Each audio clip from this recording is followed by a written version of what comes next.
ఒకరోజు పశువధశాలలో ఒకడు గోమాతను చంపడానికి వచ్చినప్పుడు గోమాత వానిని చూసి నవ్వింది. గోమాతను చూసి కసాయివాడు ఇలా అడిగాడు, నేను నిన్ను చంపడానికి వచ్చాను, అది తెలిసి కూడా నీవు ఎందుకు నవ్వుతున్నావు గోమాత అని అడిగాడు. అప్పుడు గోమాత ఇలా సమాధానం ఇచ్చింది, నేనెప్పుడూ మాంసాన్ని తినలేదు, అయినా నా చావు ఇంత ఘోరంగా ఉండబోతుంది. నేనే తప్పు చేయలేదు, ఎవరికీ హాని కలిగించలేదు.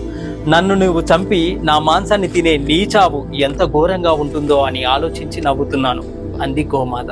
పాలిచ్చి మిమ్మల్ని పెంచాను, మీ పిల్లలకు పాలిస్తున్నాను, కానీ నేను తినేది మాత్రం గడ్డి. పాలతో వెన్న చేస్తున్నారు, వెన్నెతో నెయ్యి చేసుకున్నారు. నా పేడతో పిడకలు చేసుకొని వంటకు వాడుకున్నారు.